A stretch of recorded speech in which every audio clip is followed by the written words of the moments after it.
Loving seeing those numbers go up. This is so inspiring. Yes. I got about a 10-second internal timer going on, if that's all right with you, Cheryl. Sounds good. 'Cause you're the only one I can see, so.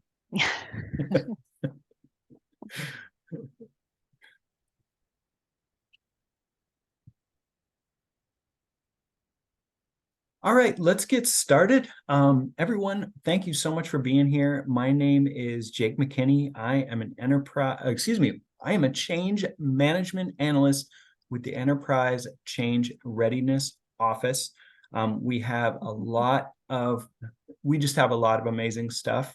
And I have the genuine honor and privilege of being the moderator for my supervisor, my friend, my mentor, and my personal change superhero, Cheryl D'Angelo Gary. I know she's going to touch on this as well. We are, and if you know Cheryl, you know this is the case.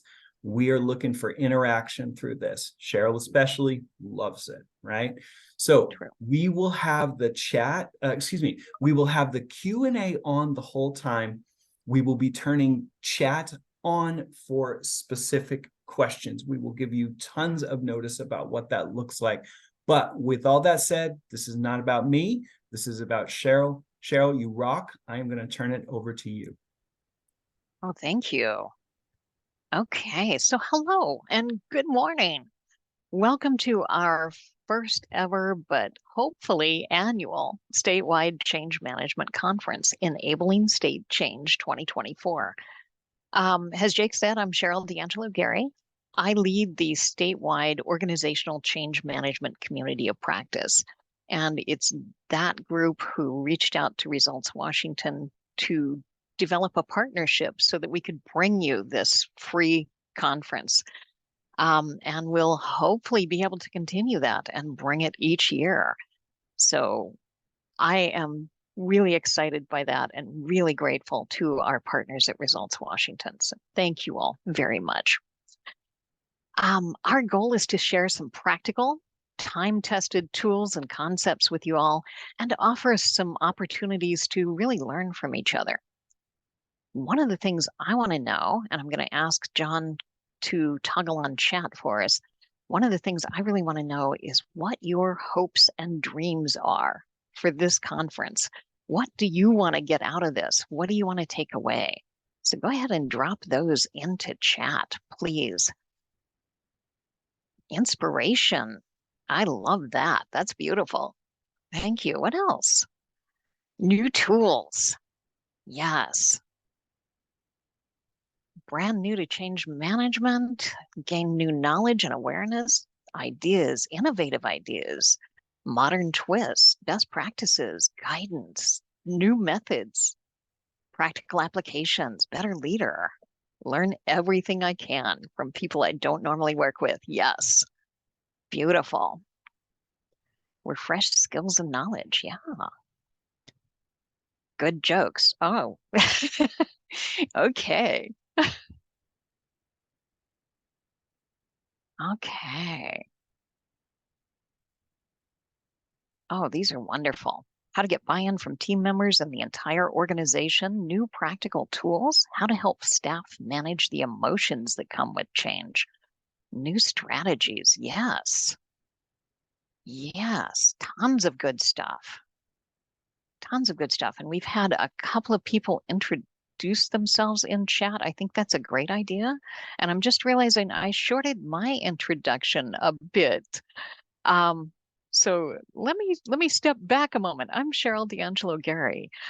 For anyone who would appreciate the description, I am on the older side of middle-aged. I have short, dark, and graying curly hair, and I wear glasses, and I'm wearing a blue dress and a black sweater today, which is not uncommon at all for me. Let's see. I use she, her pronouns, and I'm so happy to be here with you. I would absolutely love to see, while we've got chat open anyway, I would love to see where you all are coming in from. I am in the Olympia area. And I would love to see where you all are coming in from. Yeah, lots of Olympia, Portland, nice. Rural areas, oh, fun. We have people from all over the state. That is truly exciting. And a couple of people from outside the state. I love it. That's great. Yes, Amy is about 20 feet away. All right.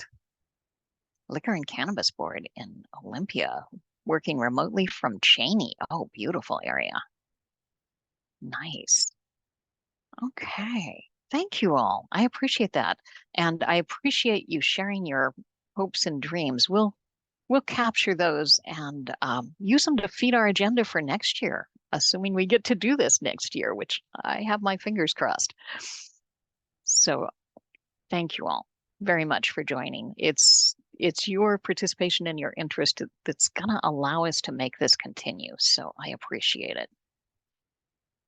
So today, for my little part of the presentation here, here's what I'm going to be covering. I want to talk a little bit about the short-term value of change management, which is probably the reason most of us are able to do it.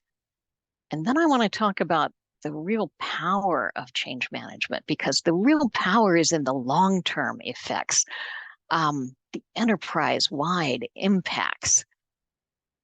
And then we'll talk a little bit about leveraging change management to build better futures for all of us, for Washington state agencies and Washington citizens.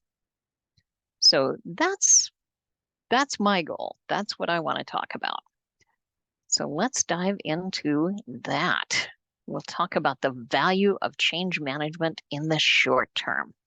And I want to start this with a question. So I'm going to ask John to open chat again if he's closed it. And I see the conference materials link has been posted in there. So go ahead and grab any materials you want from any of these sessions. But right now, let's open chat. And I want your best guess as to what percentage of projects fail. The overall percentage of projects that fail in your agency. 60%, 40%, 75, 23, 15. 40, lots of 40s. How do you define failure? Excellent question. Thank you. I'm thinking of failure as not meeting the project objectives. So just falling short of meeting the project goals.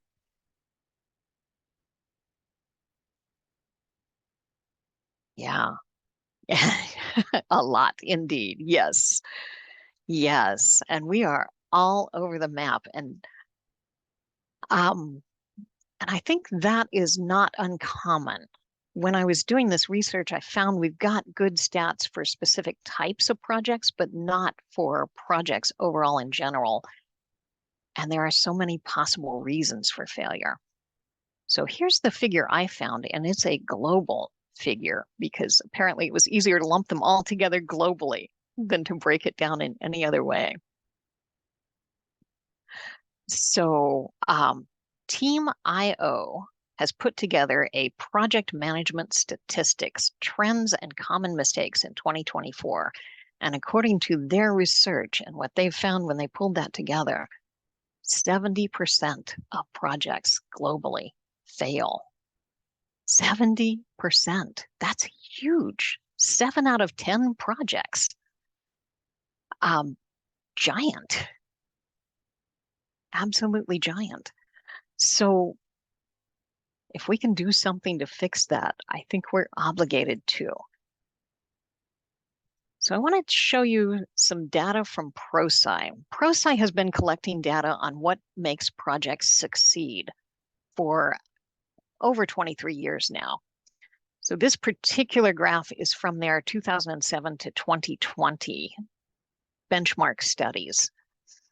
And what they've found is that respondents with excellent change management in their enterprises had a 93% success rate with their projects, whereas respondents who said that their organizations had poor change management, only 15% of their projects succeeded.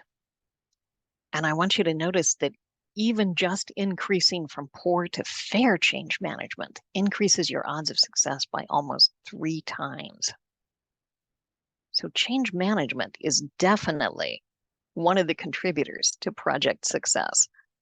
And that's been supported by, as far as I know, every company collecting data on what helps projects succeed. So the bottom line here is that change management is good for your bottom line. You get a better return on investment, both money and time, way less wasted money on failed projects, and your project benefits are realized so much faster. And you can see ProSci's Research Hub or library of figures for more info on any of these.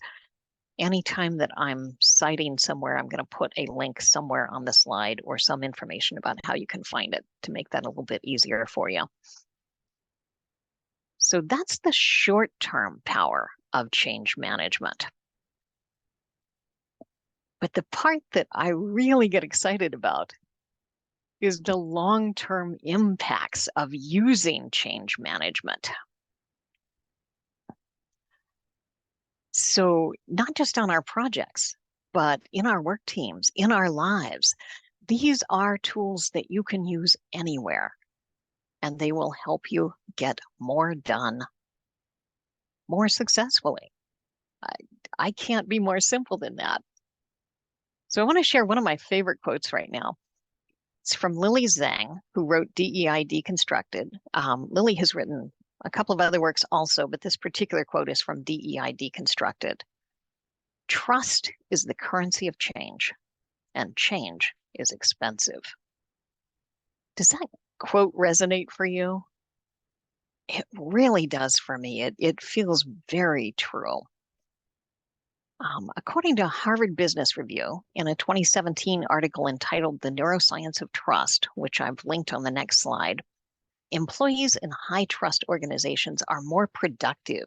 They have more energy at work.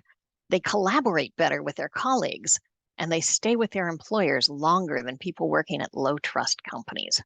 They also suffer less chronic stress, and they're happier with their lives. And these factors fuel stronger performance. End quote. So in a society where there has been such a push to privatize services offered by state and federal agencies, building an enterprise culture of trust is critical for attracting and retaining talented employees. These employees, in turn, maintain the quality of the services we offer our customers, the citizens of Washington State. So I wanted to take a look at some of the trust-building tactics that are recommended by Harvard Business Review and compare those to some of the key tenets of change management.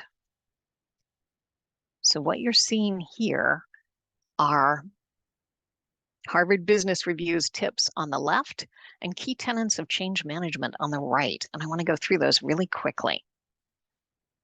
So from Harvard Business Review, recognize excellence. Do this in a way that's meaningful to the recipient. Share information broadly. Don't hoard information. Share as much as possible, as often as possible. Show vulnerability. Ask for help when you need it. If you don't know, say, I don't know, but I'll find out. And last, intentionally build relationships. Ask people how they're doing and what their concerns are, and listen to their answers.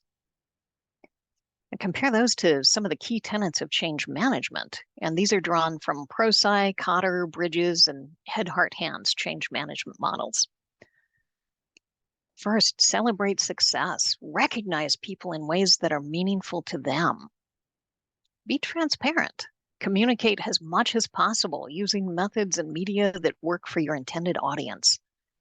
Make space for everyone to participate. Invite questions and feedback, and answer honestly, even, maybe especially, when you don't know. It is okay to say, I don't know. Always listen to understand. Ask curious, non-judgmental questions, and seek to truly understand concerns. So what this slide really demonstrated for me, my intent here is was to share that change management tactics are trust building tactics. And that's what we as change management practitioners do best. We build trust. And these are tools that we can use anywhere. So remember, when you want to make change, you have tools, whether it's professional or personal. I want to talk for a minute about expectation and role clarity also. So many studies have shown that role and expectation clarity are crucial to job satisfaction and turnover prevention. So think of the last time that you knew exactly what was expected of you. You walked into a situation knowing what they wanted and needed from you. It's a lot more comfortable than trying to figure that out on your own, isn't it? We humans thrive in the certainty of knowing what's expected of us. And that's not just at work. That's true in sports. It's true at home. It's true in game playing. It's true in our family gatherings. It's true in life. So here on the left on this slide are some of the tips from leaders.com on establishing clarity. And note, leaders.com is looking mostly at the supervisor-employee role, but I hope you'll be able to see how these apply in pretty much all other situations as well. On the right are just a few of the change management tools that I use to help establish role clarity and clear expectations. And before we go over these, I want to ask John to toggle chat open again. Like I said, these are just a few of the tools that I personally love and use. I'm going to ask you to drop into chat your favorite tools for establishing clear expectations and role clarity. Rapid, yeah, beautiful. Okay, so yeah, keep those coming in as we talk here. So from leaders.com, they note that clear expectations and role clarity really help prevent burnout, frustration, and turnover. Some of their tips to create clarity are: align your goal or purpose with your employees' why. Let people see how their work fits into the big picture. Establish realistic timelines. Ensure that your timelines allow for the actual amount of work being done and some quality checks along the way. Document and verify expectations with employees. Ensure everyone's on the same page and in agreement. And then some change management tools intended to help you do just that. Number one is creating a change canvas. Again, not just at work, but also for home projects. When you work with your team to capture a concise description of the what, why, who, and when for the change, this ensures the alignment of key parties. Make sure we're all working toward the same thing. Anytime that you're going through a change, make sure that your timelines allow the leaders to get on board before we expect them to help others. And make sure there's time for measurement and adjustment, because we don't want to do this over and over. We want to do it right the first time, right? So make sure there's time for measurement and adjustment in there. One of my favorite tools actually is very similar to the user stories created by business analysts, and that's the I buy statement. So there's some examples on the slide here. I sponsor, contribute to project success by making timely decisions, visibly participating and stepping into those roles of sponsorship. Or in your personal life, that might look like I, host of our family reunion, will contribute to the success of this event by making sure childcare is available, dietary restrictions are accounted for, whatever needs to happen that would be the responsibility of the host in that case. But work with the group to create an I buy statement for everyone that's involved. That way, you get buy-in. Everybody's clear on what everybody's doing, so there's way less rework and overlap and conflict. And people are just more comfortable. They know what's expected of them. These are really powerful tools. And I know you all have put some really powerful tools in chat. So let's take a look at that. I ask people I work with what they're expecting to get out of it, write down in a Word document, then I state my expectations, make sure it's on the same page, and then we send it out to everybody. That's a beautiful example of good, clear communication. Stakeholder identification. I'm having a hard time moving this chat. Stakeholder identification process diagrams, communication plans within the charter, timelines, dependencies, RAID, understanding of that statement of work. People who are using acronyms, that's not helpful for newbies. Absolutely, Leah. Yes. Yeah, that's a good point. I will attempt to avoid them, and please feel free to call me on it. You do have full access to Q&A at any point in time. We're toggling chat on and off because it helps with accessibility. Kelly says one-on-one meetings with project team members to determine what they need and what their engagement preferences are. Yes, absolutely. Kelly, PDP. I will admit that one's not coming to me. Kelly, can you drop into chat what that stands for? Jessica says, ensure there's a sponsor and they know that that's their role. Ilana says, what's in it for me? Yes, those are great things to communicate and get out there. Oh, we've got another PDP. Sure, I know what that is, but it is not coming to me right now. So I'm hoping you will drop that into chat. Somebody may have. Stakeholder matrix with their disposition towards the initiative. Yes, beautiful. RACI, responsible, accountable, consulted, and informed. Thanks, Angie. Yeah. Shannon, delegation and coaching, real coaching to develop individuals and set them up for success. Yes. Beautiful. Carrie says glossaries, always handy. And that would solve our acronym issue, wouldn't it? Leanne says communication strategy. We've got another RACI.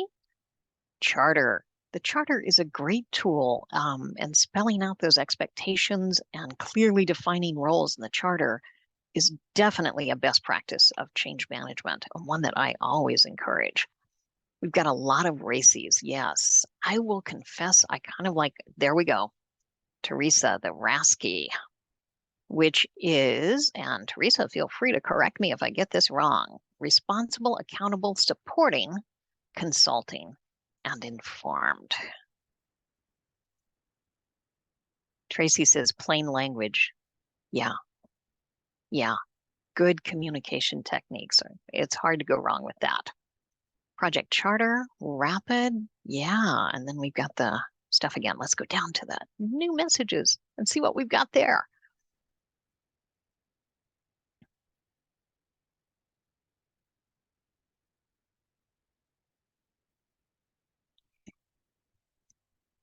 Acronym legends, if acronyms are absolutely necessary. Yes.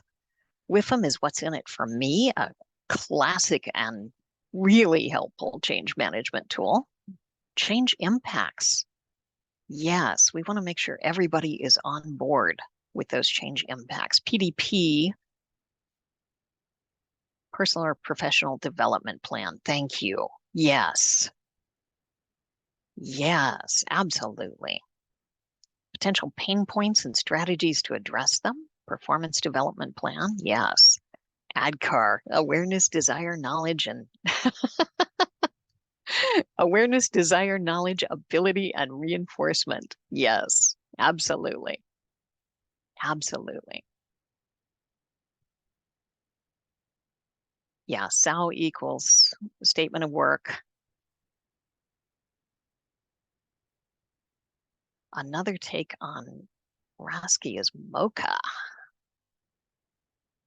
I'll have to check that out. And Rapid, yes. DRASCI, decision maker, responsible, accountable, support, consult, and informed. That's beautiful. Yeah, Rapid is a role determining framework, and you might notice I have scrolled by it because I cannot for the life of me remember what they all stand for.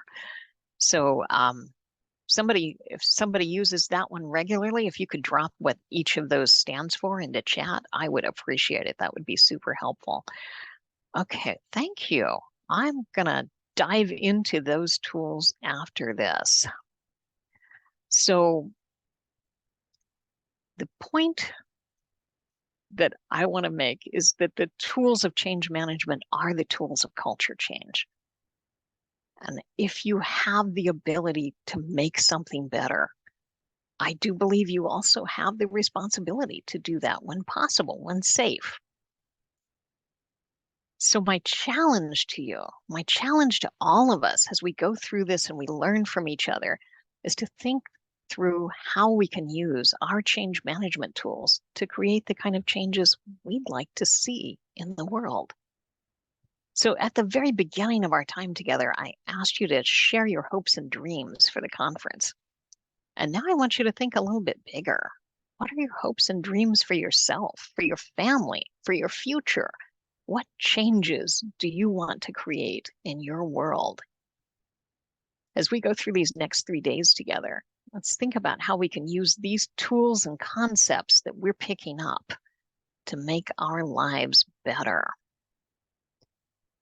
And we've got a rapid definition, recommendation, agree, perform, input, and decide. Thank you. Beautiful. Angie says, create space for creativity. Yes, absolutely. So yeah. And let's open this up for questions. So let's keep chat on and open it up for questions. And I know Jake had a couple that he really wanted me to build into this presentation and answer. So I'm going to ask him to come on and unmute and bring those out. So yeah, Cheryl and I, we had a couple minutes yesterday, and this is our first time doing it. And we realized, well, maybe we'll have time for a Ask Me Anything. And I was like, we've done this a lot. We've known each other a while, had a lot of conversations, and a couple of the things that you've said many times have been incredibly inspiring to me. And one of the ones that you've said over and over again, how do you address resistance? And that was something you know what? I'll just leave it there. Cheryl, how do you address resistance? One of the Jake thinks it's funny because I hate the term resistance management, because it implies that we're going to quash resistance. And that is, in my mind, never the right way to handle resistance. I prefer to think of it as resistance leverage, because what we're doing is trying to understand what concerns are, because we don't know everything about how this job is done. We don't know everything about the processes being changed, but the people who are doing the work do. So when you are feeling resistance, when you're encountering resistance, it's a chance to talk to those people, to learn more. These are the people that make your project better, that make your project work. So yes, make sure that we are actively listening and seeking to understand and making sure we're taking that resistance into account, leveraging it and using it to improve what we're doing. What else do we have here? I am working on a new team and there seems to be a big focus on process and less on relationship. Can you talk about the importance of building connections in order to create a change? Absolutely. Yes, absolutely. Because when we are asking people to change, we are asking them to leave their comfort zone. And to get people to leave their comfort zone, we're going to have to offer something in return. So one of the things that we can offer is a solid support net. If we take the time to build those relationships, to make sure that people are really connected, to do our best to establish or reestablish trust in those areas. That is straight relationship building. Because yeah, I'll go back to that Lily Zeng quote. Trust is the currency of change. And in order for there to be trust, there has to be relationships. So absolutely, it is worth the time to focus on relationships. Process is good because process makes sure you're going to move forward and get things done and do it consistently. But those relationships are so key and critical. So let's see, we find the stuff in chat here. And I got a great question from Mindy, and I can let you find it or I can read it to you, your preference. Oh, go ahead and read it. That'd be great. Transparency is tricky. How have you dealt with determining how much information is enough to share to provide that transparency, but also not too much, like enough information to ease anxiety and prevent stakeholders from building their own narratives? I will admit my rule is to share absolutely as much as possible, including saying we don't know when we don't, because no one can reasonably be expected to have all those answers up front. So how much information is enough to provide transparency, but not too much? I'm not sure that I personally believe in too much information. So you want to make sure that you're letting people know if you don't know what's changing, you do know what's not, or you probably know what's not. So that's a really good place to start. And that's going to help people feel a little more certain as they approach this change. So making sure that you're sharing what is changing and what is not is definitely key. Making sure you're sharing everything that you can on how a change is going to impact them as soon as you can. Because if a change is negative, you want to give them more time to get through that, to get themselves through that change curve and back up into a less stressful state, essentially.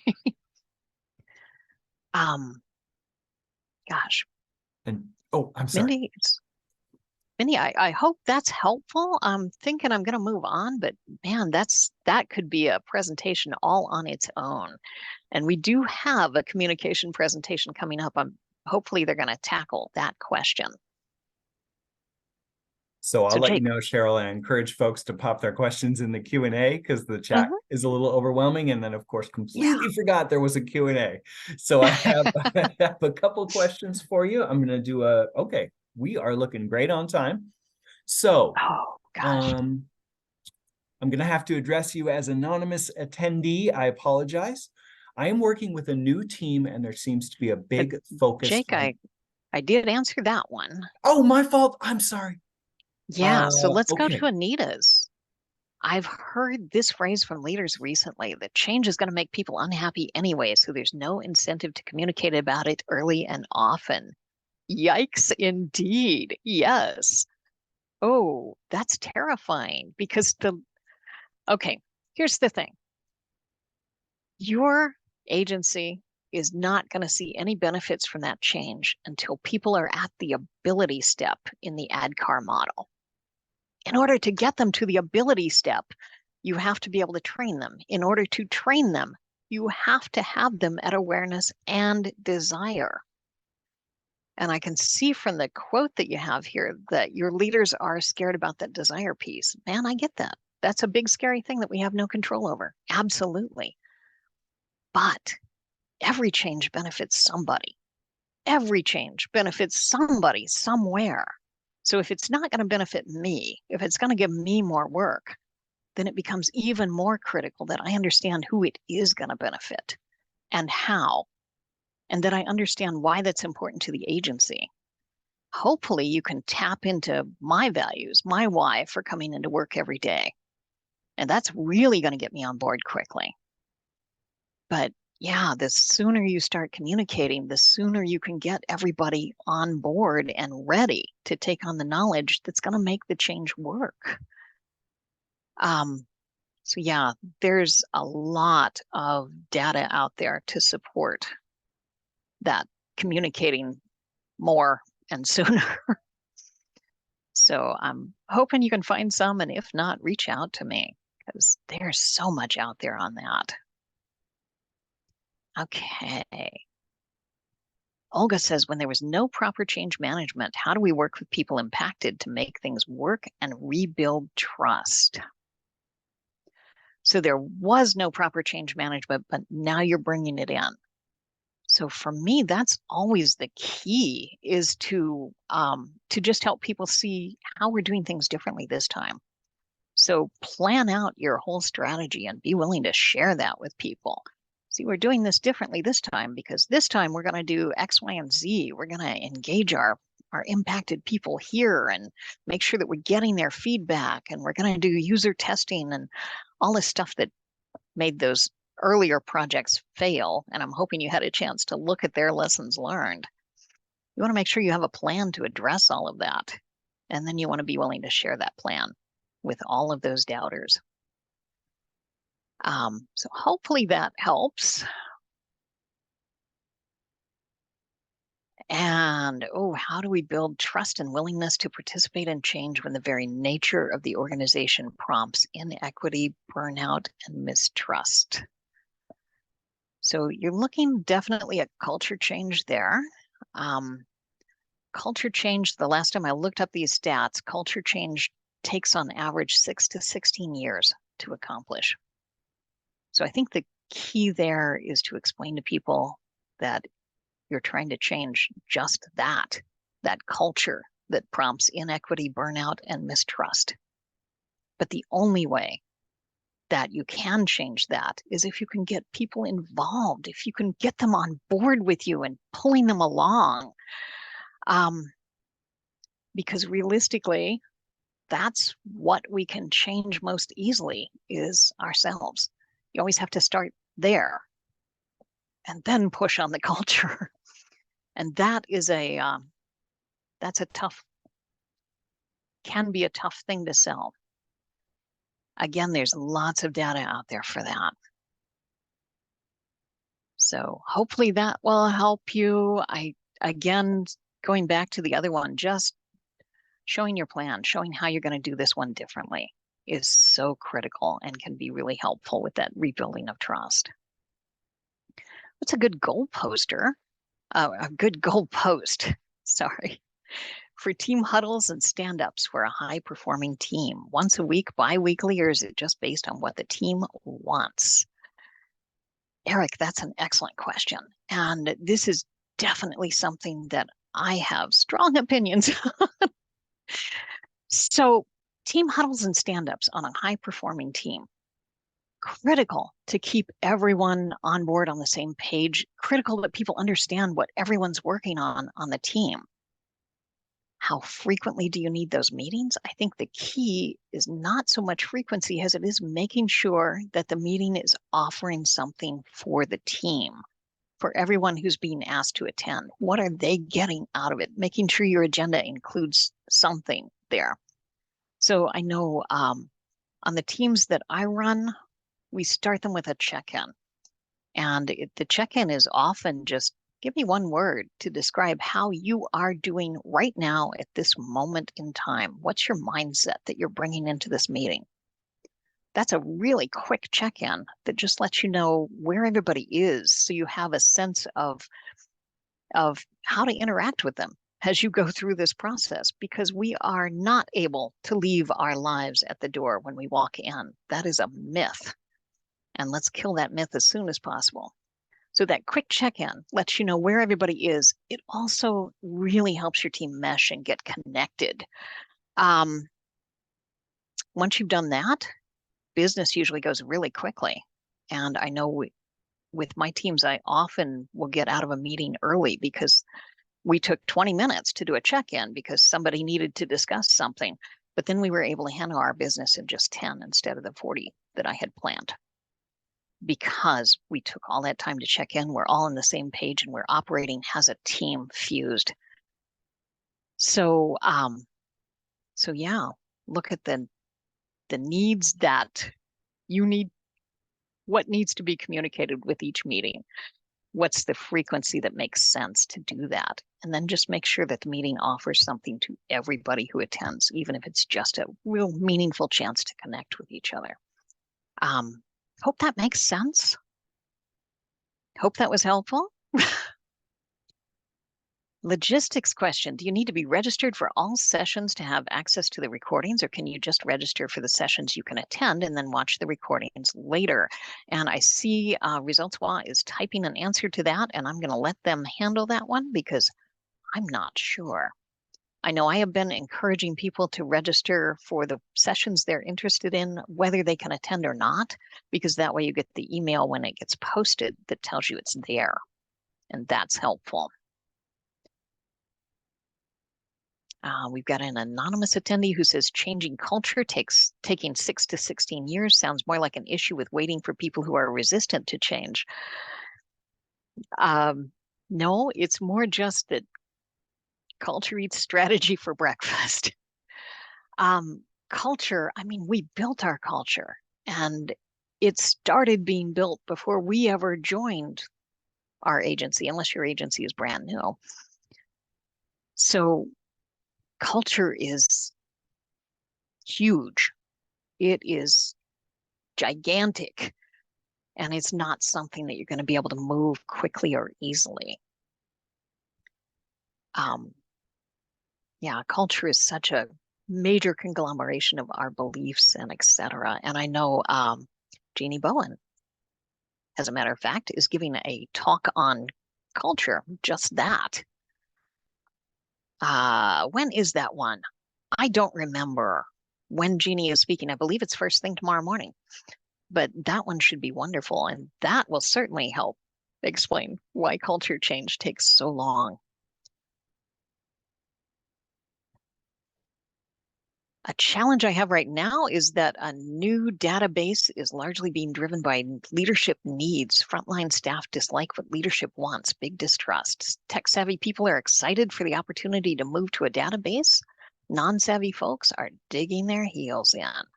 Staying abreast of meeting customer needs is critical to fueling our funding. How can I motivate the old guard without threatening their jobs all the time?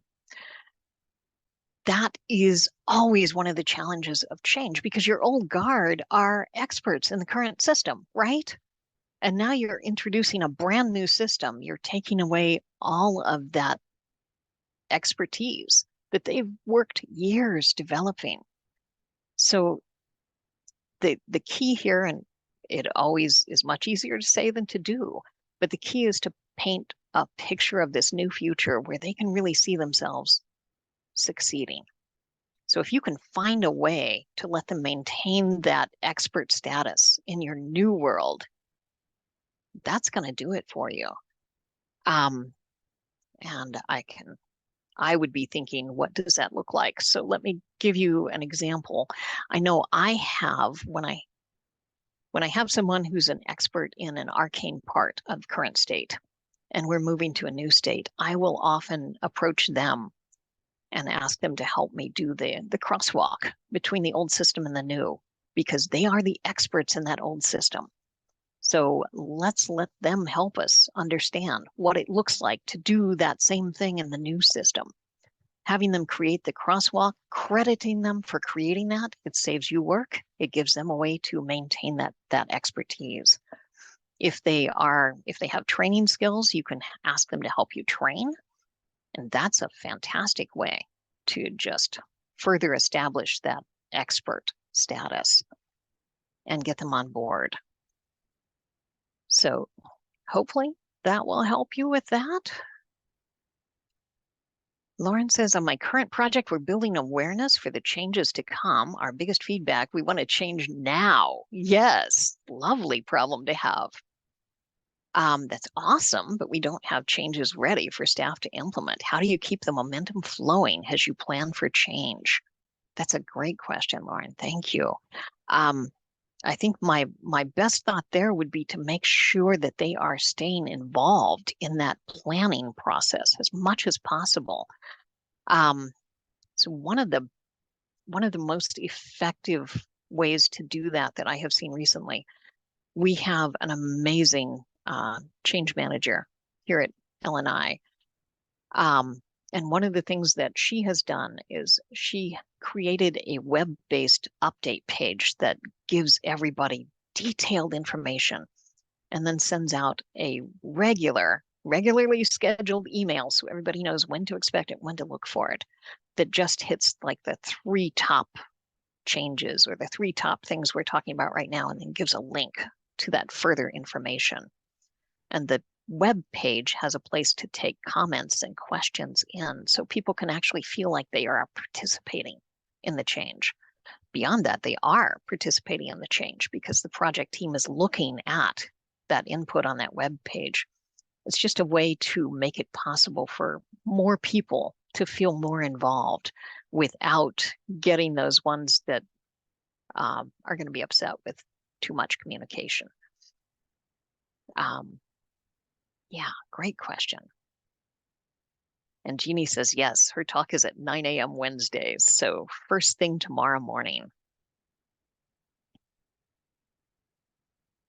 How do you mitigate the invisible labor of teaching new processes or culture when the change is a shift toward equity and trauma-informed practices? Oh, yes. I do not have a good answer for that.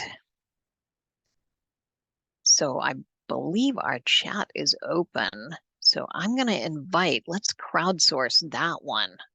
How do you mitigate the invisible labor of teaching new processes or culture when the change is a shift toward equity and trauma-informed practices? That is a beautiful change. So anybody have any ideas on how to do that and what that looks like?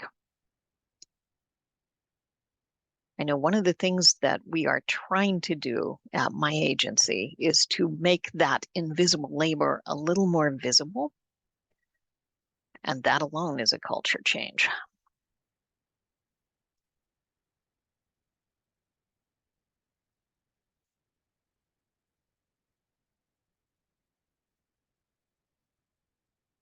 So first identity, focus on the customer rather than the process and reiterate that at many steps. Yeah. Okay. And we've got someone who notes they're not seeing all the posts in Q&A, and encouraging people to select everyone versus just hosts and panelists. So yeah, good practice. Good practice. Okay.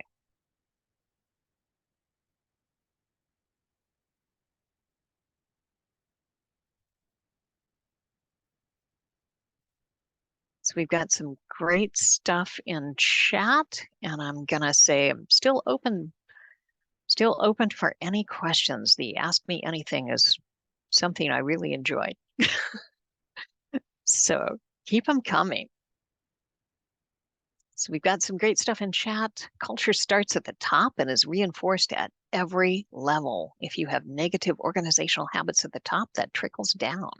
You can create a culture of adaptability. If your top leadership doesn't really understand organizational change management, then it will show in your culture. Absolutely. Yes. Yes. And I know change management is still a relatively new discipline for us at L&I, a relatively new as far as being part of the organization.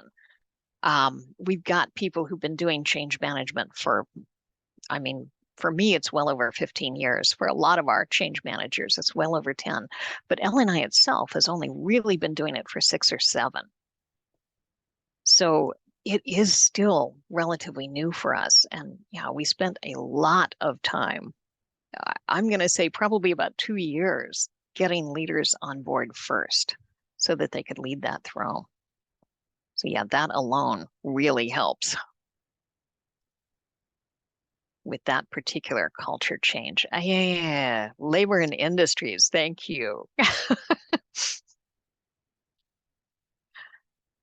And Amy says, as a longtime change practitioner, what would you say is the most important thing for folks who are new to change management to focus on? That's a fantastic question, Amy. Thank you. So, number one, I don't think that anyone is really new to change management. We've been doing change management all of our lives. If we didn't have some intrinsic change management knowledge, we wouldn't be here today. We would probably be hiding in a corner crying because we're afraid. So change management is something that humans naturally do. So I think as a new change practitioner, one of the most important things is to find a process, like the one offered by ProSci. Find a process that you can repeat, that you can make your own, so that you can leverage your strengths and your skills within that process, so that you can offer consistent results, or at least consistent services, because we're working with people, so consistent results might be out of the window. But yeah, consistent processes.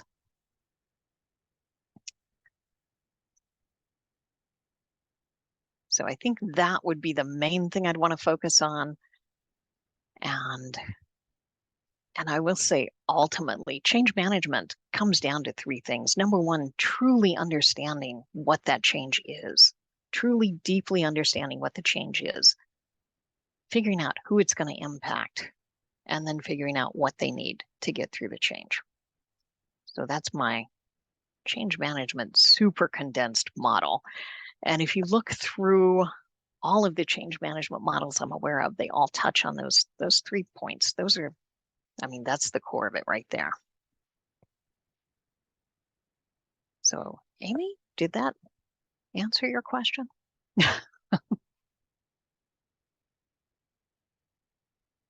Yeah. Yeah. And then that's a good comment from Adrienne. Mastering that language that we use within our culture, within our organization, mastering that language that we use here is going to be really helpful in clear communication. Absolutely. Okay. And I am not seeing a lot of new questions. So feedback, feedback, feedback. Yes, very important. The best thing I learned in Lean that I still carry with me, says Kimberly Smallwood, is to ensure that employees know they are not being replaced by the change. Their jobs are going to be better and have more room for growth and learning. Yes, that is a beautiful thing. Absolutely. 100%. 100%. Oh, we've got a new question here. Good change management should involve providing leadership with feedback on real-world impacts. How can we help leadership better understand negative impacts of siloed decision-making in a respectful way? That is a beautiful question. Thank you. Yeah, I have some set tools that I will pull out to help have those conversations. One of my personal favorites is the 4Ps. And I love this because the 4Ps requires no special tool and no template. You can do it with a Word document, an Excel spreadsheet, a sheet of paper, and a pen. But it's a sheet of paper or any of the above with 4 columns. The first column is for the project. What's the name of the project that you're doing? The next column is the purpose. Why? What problem are we trying to solve? Why do we think our plan is going to solve it? And what are we going to measure so that we can figure out if the plan is really going to solve it? That's the purpose column. Then comes the particulars. What exactly are we changing? And the particulars column is where I encourage people to go into depth, because this is where you can really help everybody in the conversation see exactly how big what they're suggesting is and exactly what the impact will be. And that particulars column then leads you to the people. Who needs to change their behavior in order for this change to move forward? And that's just a first swipe. You're always going to add to that as you go on. But that document can help. It can give you the foundation for that tough conversation around what exactly you're asking people to do, and really help make sure that everybody is on the same page and does understand what they're asking of people. So that's one of my favorite tools for that.